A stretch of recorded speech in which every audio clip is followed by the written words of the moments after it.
जय श्री श्याम हारे के सहारे की जय हो। श्याम भक्तों, आज का अनुभव एक ऐसे व्यक्ति का है जो एकदम साधारण इंसान थे, लेकिन उनका जीवन कभी साधारण नहीं रहा। कर्ज का बोझ, व्यापार में घाटा, दोस्त ने विश्वासघात किया और यहाँ तक कि अपनों ने भी मुंह मोड़ लिया। तब जब बाबा श्याम का दरबार मिला इन्हें, तब से उनका लाखों का कर्ज उतरा और साथ ही साथ व्यापार में दिन दोगुनी रात चौगुनी तरक्की करने लगे। फिर उन्होंने जो खोया था वो वापस पाया। इंसान के जीवन की सबसे बड़ी समस्या का कारण बनता है कर्ज। घर चलाने की चिंता, बच्चों की पढ़ाई, बीमारी के खर्चे या व्यापार में मंदी, यह सब व्यक्ति को मजबूर कर देते हैं कर्ज लेने के लिए। लेकिन कर्ज सिर्फ पैसों का बोझ नहीं होता है, बल्कि ये मन पर, आत्मा पर और तो और रिश्तों पर भी बहुत भारी पड़ता है। ऐसे में व्यक्ति हमेशा सोचता है कि क्या होगा, इस कर्ज से छुटकारा मुझे कैसे मिलेगा, कैसे हम भी कर्ज मुक्त जीवन जी सकते हैं। और इसी चिंता में भक्त बाबा की शरण में आते हैं। श्याम भक्तों, हमें हमेशा दो बातें याद रखनी चाहिए: प्रभु के प्रति धैर्य, श्रद्धा और सुपुर्दगी। जब व्यक्ति कर्ज में डूब जाता है, तब वो सबसे पहले अपना धैर्य खोता है और डरने लगता है। लेकिन कभी भी बाबा श्याम के प्रति अपना विश्वास नहीं खोना चाहिए। समय चाहे कितना भी कठिन क्यों ना आ जाए, लेकिन मेहनत और सच्ची नीयत से किया गया हर काम कभी बेकार नहीं जाता। इसलिए श्याम भक्तों, बाबा श्याम के भक्तों को सबसे पहले अपने दिल में धैर्य रखना चाहिए। जो पैसा ईमानदारी और मेहनत से कमाया जाता है वही टिकता है। बेईमानी और गलत रास्ते से कमाया गया धन कभी सुख नहीं देता, बल्कि वो और भी कर्ज में डुबो देता है। इसलिए व्यक्ति को हमेशा सही काम करना चाहिए, चाहे वो काम छोटा हो या बड़ा।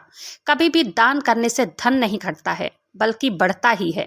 इसलिए कर्ज में डूबे व्यक्ति को अपने सामर्थ्य के अनुसार थोड़ा भी दान करें, ब्राह्मणों को भोजन कराएं या किसी जरूरतमंद की मदद करें। बाबा श्याम उन पर विशेष कृपा बरसाते हैं। इससे व्यक्ति का दिल हल्का होता है और धीरे धीरे उनको कर्ज की जंजीरें उनकी टूटने लगती है। बाबा श्याम तो हारे का सहारा हैं। जो व्यक्ति हार कर, टूट कर उनके दरबार में पहुंच जाता है, उनके सामने नतमस्तक हो जाता है, अपना शीश झुका लेता है, उस व्यक्ति का सर कभी और किसी के सामने नहीं झुकता है। बाबा श्याम के दरबार में रोज लाखों भक्त जाते हैं अपनी अपनी परेशानी, अरदास, मनोकामना लेकर। कई लोगों के साथ तो पलक झपकते चमत्कार होता है और कई लोगों को थोड़ा देर से मिलता है, लेकिन मिलता सभी को है। ये सब होता है अपने अपने विश्वास के कारण। जो बाबा श्याम पर पूर्ण विश्वास के साथ खाटू धाम जाता है, जो बाबा श्याम के ऊपर पूर्ण विश्वास रखता है, उसके साथ वो पलक झपकते चमत्कार करते हैं। जिस भक्त के मन में थोड़ी भी शंका होती है, तब उस भक्त के साथ चमत्कार होता है, उसका भी काम बनता है, लेकिन थोड़ा टाइम लगता है। इसलिए मैं हमेशा कहती हूँ, बाबा श्याम पर पूर्ण विश्वास रखिए, पूर्ण विश्वास के साथ उनकी पूजा कीजिए, उनका नाम जप कीजिए। उनके दरबार में देर है लेकिन अंधेर नहीं है। आज ऐसे ही बाबा श्याम के चमत्कार की कहानी शेयर कर रही हूँ, जो कि अपने व्यापार में दोस्त के कहने पर पैसे उधार लेकर लगा दिए, लेकिन दोस्त ने ही विश्वासघात कर दिया। अब फोन तक नहीं उठाता था। कर्ज से रात की नींद उड़ गई थी इनकी। लेकिन जब से बाबा श्याम का दरबार पकड़ा, तब से धीरे धीरे करके बाबा श्याम ने कर्ज से उभार दिया इनको। और बल्कि कर्ज से ही नहीं उभार दिया, बल्कि इनका व्यापार भी साल भर में ऊंचाइयों पर पहुंच गया। इस चमत्कार को सुनने के लिए वीडियो पर अंत तक बने रहे। वीडियो पसंद आए तो वीडियो को लाइक कीजिएगा। अपने ही चैनल मैजिक उपाय को सब्सक्राइब जरूर से कीजिएगा।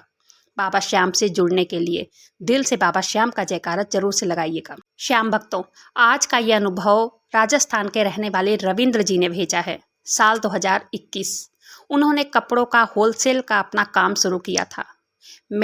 बहुत मेहनत करके उन्होंने सब कुछ पाया था, खूब नाम कमाया था। उनका काम बहुत अच्छा चल रहा था, होलसेल सप्लाई में उनका बहुत नाम था। लेकिन 2021 में ऑनलाइन का दबदबा बढ़ा, उनका बिजनेस थोड़ा कम हो गया। तब उनका एक दोस्त, जो कि बिजनेस पार्टनर भी था उनका, उन्होंने कहा, भाई हम भी ऑनलाइन में काम शुरू करते हैं, ऑनलाइन में हम भी जाते हैं, उससे हमारी और इनकम होगी, लेकिन उसके लिए हमें बड़ा इन्वेस्टमेंट भी चाहिए। रविंद्र जी ने उनकी बातें सुन ली, उनकी बातों में आ गए और बिना सोचे समझे जो भी उनके पास पूंजी थी वो भी ऑनलाइन स्टॉक में लगा दिए। और जो भी काम ज़्यादा हो रहा था, पैसे इधर उधर से लेके, बैंकों से कर्ज लेके उस पार्टनर को दे दिया। उसने कहा, मैं कल जाऊंगा माल भरवाने के लिए। रविंद्र जी उनके ऊपर आंख बंद करके भरोसा करते थे। उसने कहा था कि पैसे मुझे दे दो, जहां से थोक का माल आता है वहां से बंडल ही उठा लूंगा। रविंद्र जी ने सारा पैसा उसे दे दिया और कहा, तुम्हारे साथ मैं भी कल चलूंगा। सुबह हुई, वो नहीं आया। उसको फ़ोन किए, उसका फ़ोन भी बंद था। उसके घर गए, उसके घर में ताला था। उसका पूरा परिवार रहता था घर में, लेकिन वहाँ ताला था, कोई नहीं था। अब ये भाई के तो पैरों तले ज़मीन ही खिसक गई थी। फिर भी इन्होंने अपना मन शांत किया कि नहीं, ऐसा नहीं हो सकता है, उसको कोई अर्जेंट काम आ गया होगा, इसलिए वो कहीं चला गया होगा। थोड़ा इंतज़ार करता हूँ, क्या पता वो आ जाएगा। लेकिन 4 से 5 दिन बीत गए इंतज़ार में, लेकिन वो नहीं आया। इसके बाद बैंक की ईएमआई, इन्वेस्टरों के चेक बाउंस, हर जगह से ये भाई फंस चुके थे। यहाँ तक कि उनके भाई ने यहाँ तक कह दिया कि भाई साहब, आप हमारे घर मत आइए, हमारी क्रेडिट डाउन होती है। ये शब्द उनके छोटे भाई के थे, जिसे उन्होंने पढ़ाया लिखाया, शादी करवाई, उनका बिजनेस में सपोर्ट किया, उनको इस लायक बनाया कि मार्केट में आज उनकी इज्जत हो। अब ये भाई अंदर से पूरी तरह टूट गए थे, हार गए थे अंदर तक। हार अंदर से चुभ रही थी।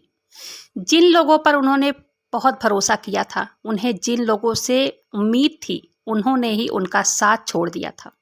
रविंद्र भाई कहते हैं, अब यह सब देखकर मेरी पत्नी हमेशा रोती थी कि हम क्या थे, आज किस्मत ने हमें कहाँ लाकर खड़ा कर दिया है।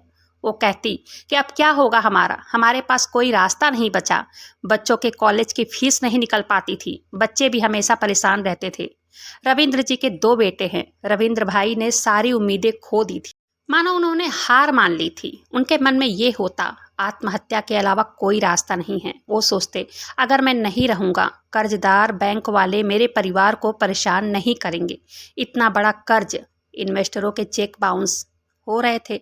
जिन लोगों से उम्मीद थी, वो भी उनका साथ छोड़ चुके थे। वो अपने दुकान पर जाते, मन मारे बैठे रहते। रात होती, घर आते, थके रहते, नींद नहीं आती, डर लगता कि अब क्या होगा। उनके माता पिता एक दिन आए उनके पास। वो भी छोटे भाई के साथ रहते थे। ये लोग 3 भाई थे। सबसे छोटे वाले भाई की अभी शादी नहीं हुई थी। तब वो लोग अपने सबसे छोटे वाले बेटे के साथ रहते थे और तीनों भाइयों का घर एक एक 1.5 घंटे की दूरी पर सबने अपना अलग अलग खरीद लिया था। वो आए, ये अपने माता पिता को पकड़कर खूब रोने लगे। इनकी माँ ने कहा, बेटा रो मत, चल बाबा श्याम के दरबार में चलते हैं, वही कोई रास्ता निकालेंगे। पूरे राजस्थान में बाबा श्याम को सब बहुत मानते हैं, हर घर में उनकी पूजा होती है। खैर, इनको भी पता था बाबा श्याम के बारे में, लेकिन अपने माता पिता के साथ ये 2-3 बार खाटू धाम भी गए थे। लेकिन फिर अपने काम धाम में, अपने बिजनेस को बढ़ाने में इतना मस्त हो गए कि कभी कोई ख्याल आया ही नहीं था इनके मन में। जब तक व्यक्ति को कोई परेशानी नहीं आती है, तब तक वो प्रभु को याद तक नहीं करता है, और जैसे ही संकट आता है, परेशानी आती है, वो तुरंत प्रभु के चरणों में पहुंच जाता है अपनी परेशानी से निकलने के लिए। 2 दिन के बाद रविंद्र जी अपने पूरे परिवार के साथ, माता पिता के साथ खाटू धाम के लिए निकल पड़ते हैं, हारे के सहारे से सहारा मांगने। ये भाई भी मुश्किल घड़ी में अपने परिवार के साथ खाटू धाम पहुंच गए। वहां जाकर 13 सीढ़ियां चढ़ते ही इनकी आंखों से आंसू बहने लगे। ये कहते हैं, 13 सीढ़ियां चढ़ने में पता नहीं ऐसी क्या ऊर्जा है कि वो सीढ़ियां चढ़ते ही दिल हल्का हो जाता है, मन शांत हो जाता है। ऐसा लगता है जैसे कंधे का सारा बोझ उतर गया हो। बाबा श्याम के सामने पहुंचकर अपने आंसुओं के साथ अपना दिल हल्का किया इन्होंने। एक अर्जी लगाई और वहां से एक बाबा श्याम की फोटो खरीदकर अपने घर आए। रोज देसी घी का दीपक जलाने लगे, रोज उनका नाम जप करने लगे। शुरू में तो कुछ भी नहीं हुआ, कोई भी अंतर नहीं दिखाई दिया। ये तो हार मान चुके थे। ये कहते हैं, मैंने मान लिया था कि अब मेरा कोई कुछ नहीं कर सकता, अब बाबा श्याम भी हमारी नहीं सुनेंगे। लेकिन इनकी पत्नी का विश्वास अटल था। वो कह रही थी कि भरोसा रखो बाबा श्याम पर, वो हमारे लिए रास्ता जरूर निकालेंगे, तुम मत सोचा करो, सब कुछ बाबा श्याम पर छोड़ दो, वो खुद सोचेंगे हमारे लिए क्या सही है, वो हमें कोई ना कोई रास्ता जरूर दिखाएंगे। तब 25 दिन बीत गए थे। एक व्यापारी का फोन आया। जो व्यापारी इनसे माल लेकर इनका कभी फोन नहीं उठाता था, इनके पैसे नहीं देता था, वो सामने से फोन किया था। वो कहने लगा, रविंद्र भाई, तुम्हारा 5 लाख का पेमेंट मेरे पास है, आकर ले जाओ, और 10 लाख का माल मेरे यहाँ पर और लोड करवा दो, क्योंकि मार्केट में तुम्हारे बारे में मुझे पता चला। हम व्यापारी अगर तुम्हारी हेल्प नहीं करेंगे, हमारा भी जमीर हम पर थूकेगा। तुम किसी को भेज दो और मैं पैसे दे देता हूँ। ये भाई का विश्वास हर किसी से उठ चुका था। ये कहने लगे, मैं खुद आऊँगा भाई। जब से वो धोखा खाए थे, तब से इनका विश्वास किसी पर नहीं हो रहा था। ऐसे ऐसे करके जहाँ जहाँ इनके पैसे फंसे थे सभी जगह से इनके पास फ़ोन आने लगे। मार्केट में इनका जितना भी रकम फंसा था सब रकम इनके पास लौटने लगा। ये कहते हैं क्या हुआ, कैसे हुआ, मुझे कुछ भी पता नहीं चला और मेरा सारा फंसा पैसा सब मेरे पास लौटने लगा। ये बाबा श्याम का चमत्कार ही था मेरे ऊपर। इससे मेरे कुछ कर्ज चुकता हो गए। तुरंत मेरे साथ चमत्कार नहीं हुआ था, मेरे साथ भी चमत्कार होने में महीनों लग गए थे। बाबा श्याम की मेरे साथ कृपा हुई कुछ महीनों बाद, लेकिन मैं और मेरी पत्नी ने कभी हार नहीं माना। हम रोज बाबा श्याम की पूजा करते, रोज उनका नाम जप करते, एकादशी का व्रत करते, हर 2-3 महीने में खाटू धाम चले जाते थे बाबा श्याम का आशीर्वाद लेने। ऐसे ही 1 साल बीत गया। मुझे एक बड़ा इन्वेस्टर मिला। उन्होंने बड़ी रकम इन्वेस्ट किया मेरे काम में। वो पार्टनरशिप पर इन्वेस्ट करने लगे। उससे मेरा काम तूल पकड़ लिया। मेरे बैंक का सारा कर्ज खत्म हो गया। मेरा काम बढ़ गया। जो इन्वेस्ट किया था वो एक बहुत बड़ा व्यापारी था। मेरे काम में जैसे पर लग गए हो। मैं बहुत खुश था। बाबा श्याम की कृपा से मुझे कोई मिला तो जो कि मेरी मुसीबत के समय में मेरे साथ आकर खड़ा हुआ। आज 4 साल हो गए हैं जब से मैंने बाबा श्याम का दरबार पकड़ा है। तब से मैं पीछे मुड़कर नहीं देखा हूँ। इन 4 सालों में मैंने क्या क्या पाया मैं आपको बता भी नहीं सकता। मार्केट में मेरा नाम, इज्जत, रुतबा फिर से लौट आया। आज भी मैं बाबा श्याम की पूजा करता हूँ, उनका नाम जप भी करता हूँ। कितनी भी जरूरी मीटिंग क्यों ना हो, लेकिन मैं बाबा श्याम के सामने हाथ जोड़े बगैर घर से नहीं निकलता। बाबा श्याम क्या हैं, वो कितने शक्तिशाली हैं, वो क्या क्या कर सकते हैं, इसका कोई अंदाजा नहीं लगा सकता है। आज उन्हीं की वजह से मैं लाखों के कर्जों से मुक्ति पा गया।